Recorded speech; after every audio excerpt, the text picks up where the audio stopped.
Now, if you want to know what the real problem with inequality is today, I was going to get to that. Wall Street cannot wreck Main Street today. One of the reasons all the progressive wards in downtown New York City, which is very liberal, voted for Hillary 2-1, is that they know there are already 60,000 fewer people on Wall Street today than there were the day before the crash. The problem now is not with the big banks. They can't wreck Main Street.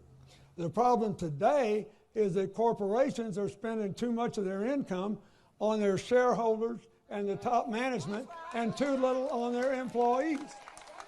And for more than a year, Hillary has advocated giving companies that fairly share their revenues with their employees and profit sharing a 15% tax credit and not giving these activist shareholders the whole cut in capital gains tax in a year and a day. What's the matter is we're running all these big corporations for the biggest shareholders and the top management getting paid along with them instead of to advance the purpose for which the corporation was set up, to make whatever product they're making, whatever service they're making. Because, wait, you see what I mean? They always change the subject because they don't want to debate the merits.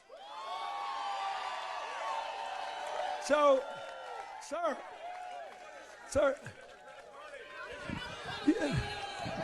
I answered your question because there are a lot of people in finance who agree with her, who don't believe that the hedge fund should run the country, who don't believe that big activist shareholders should run the country, who believe that the companies that make the most money over the long run do it. Well, let me ask you this. All right, you asked me one of these off the wall. I'll ask you a question. Wait. You're not running this. Now, I'm giving you 3 answers. Now, afterward, I want you to let me finish my speech. Why, if you think these people are running the economy, then they must be smart, right?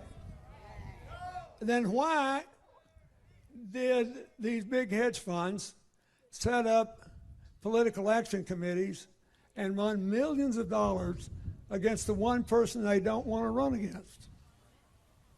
They spent money against Hillary, not against her opponent. Why? Because she was the first person to go to Wall Street and said, you guys are going to wreck this economy if you don't quit fooling around with these home mortgages.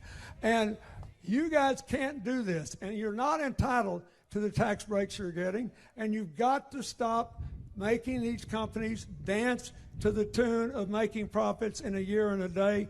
We ought to let them alone to make whatever they're making, to provide whatever service they're making, to share their profits fairly with their employees and their communities, and judge them over their performance over a 3 to 5 year period, not in a year and a day.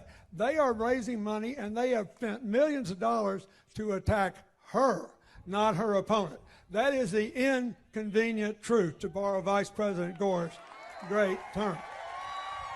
So, now, this is not your meeting, sir. This is not your meeting. We heard it. Stop. Thank you. All right. So, and let me ask you something else. Who has Donald Trump attacked? These people know what they're doing. And what you got to decide is this. When Trump says he wants to make America great again, I'm a white Southerner. I know what that means. That's a code phrase.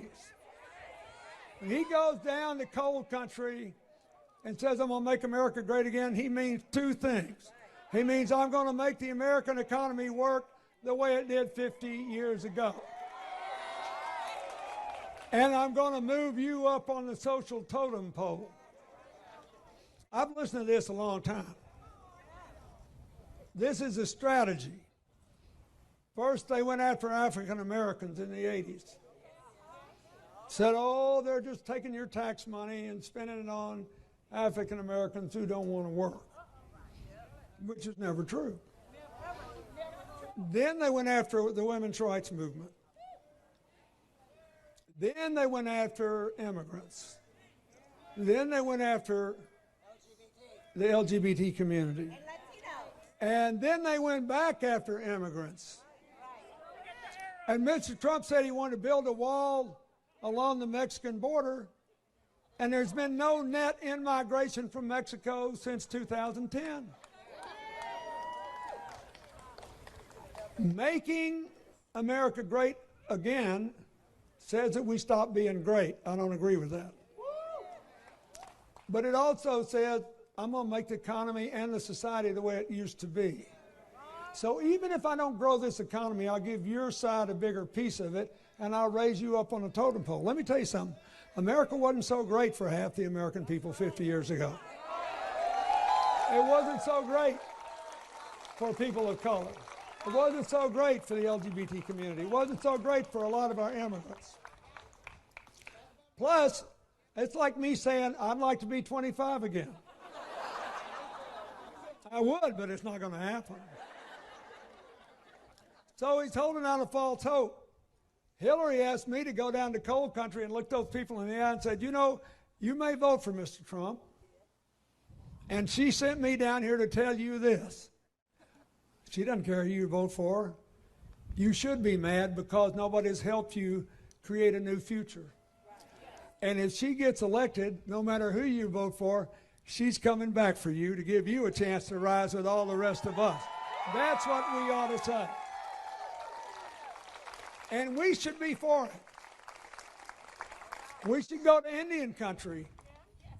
The Native American tribes who live on lands without casinos are the poorest Americans.